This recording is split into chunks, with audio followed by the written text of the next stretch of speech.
नमस्कार, मैं सुयश।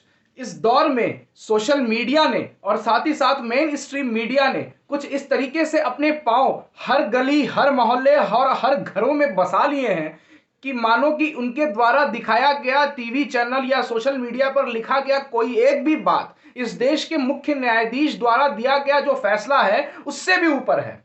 क्योंकि मुख्य न्यायाधीश क्या कहते हैं और इस देश में कोर्ट और तमाम कचहरी क्या कहते हैं, उससे ज्यादा तवज्जो इस देश में अब मीडिया को मिलने लगा है।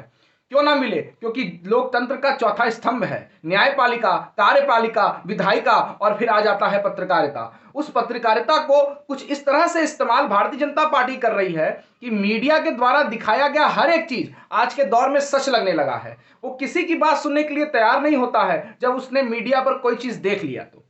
2012 में अखिलेश यादव मुख्यमंत्री बनते हैं। 2017 में बुरी तरह से उनको हार का सामना भी करना पड़ता है, लेकिन फिर नए साल के पहले दिन ही उन्होंने एक बड़ा दांव चलने की कोशिश की। उन्होंने कहा कि 300 यूनिट तक की बिजली को मुफ्त किया जाएगा और इससे गांवों को भी फायदा मिलेगा।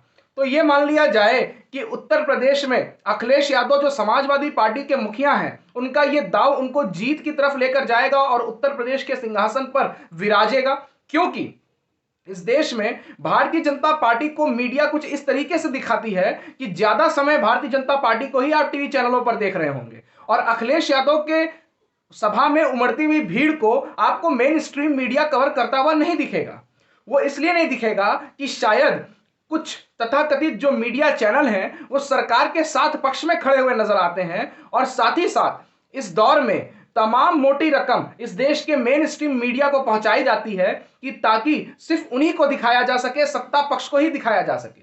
यह बात सही है कि कवरेज करने के लिए पत्रकार पहुंचते तो हैं, कुछ समय के लिए 5 मिनट 10 मिनट के लिए टेलीविजन पे दिखाया तो जाता ही है, लेकिन जिस प्रकार से इस देश में सत्ता के द्वारा किया गया कोई एक भी कार्यक्रम और दिन भर टेलीविजन पर यह चीजें चलते रहना, मीडिया द्वारा इतनी मेहनत करना कि जमीनी स्तर तक ऊपर में क्या बात भारतीय जनता पार्टी ने कही है उसको जमीन तक उतारने की बात, घर घर पहुंचाने की बात की तैयारी करना, वो मीडिया के माध्यम से ही किया जाता है।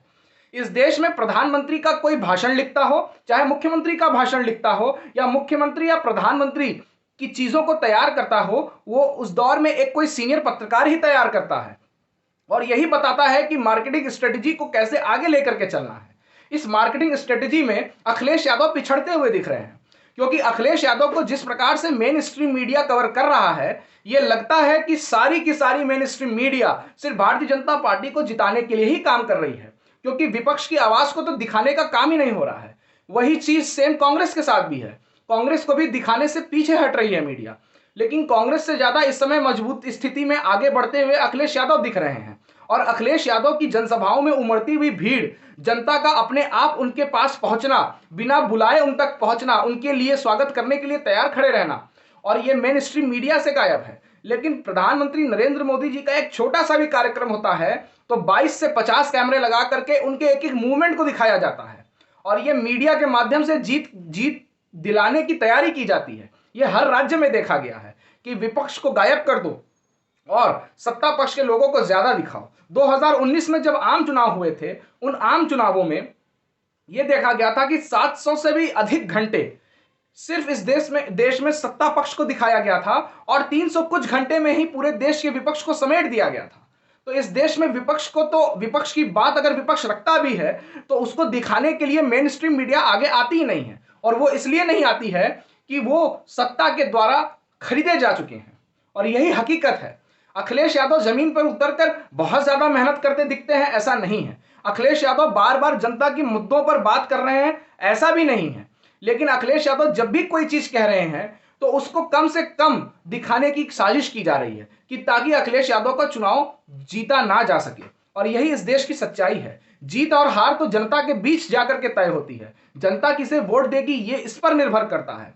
लेकिन फिर इस देश के विपक्ष दलों की बात को जनता तक ना पहुंचाना, ठीक तरीके से पहुंचाने का कार्य ना करना, विपक्ष क्या कह रहा है, विपक्ष में बैठा हुआ एक नेता क्या सोचता है सत्ता पक्ष के बारे में, उसे खुलकर ना दिखाना, यह इस देश में सत्ता पक्ष ने मीडिया के ऊपर कब्जा कर लिया है। इस देश में सबसे बुरी दौर की शिक्षा व्यवस्था उत्तर प्रदेश की है। इस दौर में सबसे ज्यादा बेरोजगारी उत्तर प्रदेश से है। इस दौर में सबसे बुरी स्थिति स्वास्थ्य व्यवस्था की उत्तर प्रदेश से है। इस दौर में क्राइम बढ़ा है तो उत्तर प्रदेश में बढ़ा है। इस दौर में लूटपाट, हत्या और रेप जैसे आरोप भी बढ़े तो उत्तर प्रदेश में ही बढ़े, लेकिन फिर भी मीडिया इन सबको दिखाने से पीछे हटता है। याद कीजिए कि जब 700 किसानों को कुचल दिया गया था, तो अगर विपक्ष ना होता तो उनको शायद आज उनके लड़के जेल में भी ना होते और गृह मंत्री पर इतना दबाव भी ना बना होता। तो विपक्ष की भूमिका इस देश में धीरे धीरे मीडिया के द्वारा कम की जा रही है। मीडिया कुछ भी कहती है उसे सच मान लिया जाता है। इस दौर में सुप्रीम कोर्ट ने अपने आप में यह कहा कि इस देश में सनसनी फैलाने की साजिश की जा रही है। सबसे ज्यादा गंदी डिबेट इस देश में मीडिया के द्वारा ही की जा रही है। लेकिन क्यों की जा रही है? सोशल मीडिया एक ऐसा हथियार है जो हर घर घर पहुंचा हुआ है। मेन स्ट्रीम मीडिया एक ऐसा हथियार है जो घर घर पहुंचा हुआ है। और उसके बाद फिर आ जाता है प्रिंट मीडिया, जहां पर अखबार आपको मिलेंगे। अखबार के पहले पन्ने, दूसरे पन्ने एक एक महीने, दो दो महीने के लिए खरीद लिए जाते हैं। करोड़ों का सौदा किया जाता है। जो दल सबसे ज्यादा पैसा देते हैं उसी का आपको ऐड दिखेगा। फिर वो चीज उस पर दिखाई दे चाहे ना दे, वो जो काम दिया हो वो काम असलियत में जमीन पर उतरा हो चाहे ना उतरा हो, लेकिन इस देश में दिखाएगा तो सिर्फ सत्ता पक्ष को ही दिखाएगा। कुछ ऐसे मीडिया चैनल हैं जो काम करते हैं, जो सत्ता पक्ष और विपक्ष पक्ष को दोनों बराबर के तौर पर दिखाने का काम भी करते हैं, लेकिन उनके ऊपर सीबीआई और ईडी जैसे संस्थानों की समय समय पर रेड पड़ती रहती है, ताकि उनको यह मालूम चले कि उनको सत्ता पक्ष को ज्यादा दिखाना है। कहीं विपक्ष को दिखा दिया और विपक्ष में से कोई बैठा जीत गया तो। अखिलेश यादव जमीन पर उतरते हुए नहीं दिख रहे। अखिलेश यादव का चुनाव यात्रा तो चल रही है, रथ यात्रा लेकर तो निकले हैं, लेकिन उस रथ यात्रा में बिना बुलाए जनता भी पहुंच रही है, लेकिन उस जनता को दिखाने का काम इस देश में मीडिया नहीं कर रहा है। और ना ही अखिलेश यादव और प्रोडक्टिव वे में जनता के बीच में जा रहे हैं, क्योंकि हत्या से लेकर और तमाम ऐसे भ्रष्टाचार के आरोप तो अखिलेश यादव पर भी लगते रहे। यह भी आरोप लगा कि टोटी भी उन्होंने घर से अपने निकाल करके नए वाले घर में लगा दी। किस लिए लगाई, क्यों लगाई, इसके पीछे क्या कारण था, क्या सच्चाई थी, वो आज तक नहीं आया। लेकिन इस देश में विपक्ष को गायब करने की एक चुनौती है। अखिलेश यादव जीत सकते हैं, लेकिन बशर्ते उनको सड़क पे उतरना पड़ेगा, जो वो उतरते दिखते नहीं हैं। जनता के बीच में जाते हुए दिखते नहीं हैं, जनता से संवाद करते हुए दिखते नहीं हैं, जनता से जाकर के उनकी समस्याओं को सुनते हुए दिखते नहीं हैं। पूरे कोरोना काल में अखिलेश यादव गायब थे। उनको सड़क पर जाना चाहिए था। साथ ही साथ विपक्ष के नेता भी गायब थे और साथ ही साथ पक्ष के नेता भी गायब थे, यानी पूरी सरकार ही गायब थी और बाकी लोग तो गायब थे ही थे। बाकी उसके बाद इस देश में तमाम उत्तर प्रदेश में शिक्षा में पेपर लीक किए गए, उसकी आवाज को भी लेकर के अखिलेश यादव ने बहुत तरीके से, तेजी तरीके से जनता के बीच में जाने की कोशिश नहीं की। तो क्या सिर्फ ये मान लिया जाए कि अखिलेश यादव जो जीत की तैयारी कर रहे हैं वो भारतीय जनता पार्टी से उबे हुए लोग ही अखिलेश यादव को ज्यादा सीटें देने का काम करेंगे? क्योंकि अखिलेश यादव की रैलियों में चीजें साफ तरीके से नहीं आती दिखती हैं। अखिलेश यादव अपनी रथ यात्रा को कंटिन्यू करते हुए आगे चलते तो हैं, लेकिन ये बताने में वे विफल रहे हैं कि आखिर में वे जब सरकार में बैठेंगे और सरकार में जब पिछली अपनी सरकार उन्होंने चलाई तो उन्होंने क्या करके ऐसा दिखाया कि जनता उनको दोबारा चुने। ये जनता को सोचना होगा कि इस देश में विपक्ष को मेन स्ट्रीम मीडिया से गायब कर दिया गया है।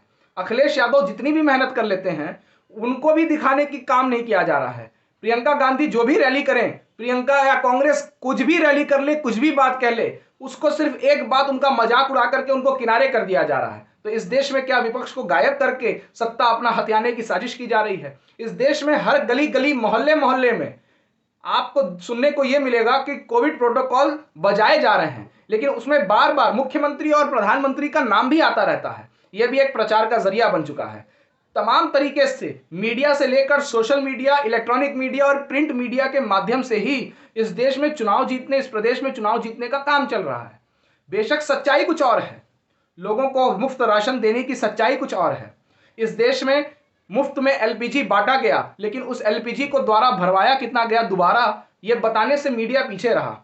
कितने लोगों को शिक्षा व्यवस्था अच्छी मिली, कितने लोगों को स्कॉलरशिप मिली, कितने लोगों ने अच्छी शिक्षा व्यवस्था को हासिल की, कितने लोगों ने रोजगार हासिल किया, कितने लोग स्वस्थ हुए, कितने अच्छे अस्पताल बनाए गए, कितने डॉक्टरों की भर्ती की गई, कितना भ्रष्टाचार कम हुआ, कितना लूटपाट कम हुआ, कितनी सड़कें राज्य सरकार ने कितनी अच्छी सड़कें बनाकर जनता के बीच में पहुंचाई, कितने अच्छे तरीके से गांवों को बिजली दिया है। यह बात एकदम तरीके से मेन स्ट्रीम मीडिया से गायब कर दी गई है। विपक्ष अपने तौर पे बोलता तो नजर आता है, अखिलेश यादव भी बोलते हैं, सड़क पर उतरते हैं, लेकिन वो उतरना उनका कुछ काम नहीं आता है, क्योंकि सत्ता पक्ष मीडिया के साथ तालमेल करके चलता दिख रहा है। करोड़ों का सौदा होता है। सोचिए इस देश में विपक्ष कहां खड़ा है, या विपक्ष अपने आप को अगर मेन स्ट्रीम मीडिया पर लाना चाहता है तो क्या अब वो समय आ रहा है कि जब विपक्ष में बैठे हुए बड़े नेताओं को, जिनको राज सिंहासन पीढ़ी दर पीढ़ी मिलती आई है, उनको सड़क पर उतरना ही पड़ेगा। ये जनता को सोचना होगा और ये इस देश के तथाकथित महान अनुभवों को सोचना होगा कि क्या इस देश में अब सड़क पर उतरने का समय है विपक्ष के द्वारा, कि जनता तक जाकर के वे बता सकें कि क्या इस देश में सही चल रहा है और क्या इस देश में गलत चल रहा है। बहुत बहुत धन्यवाद।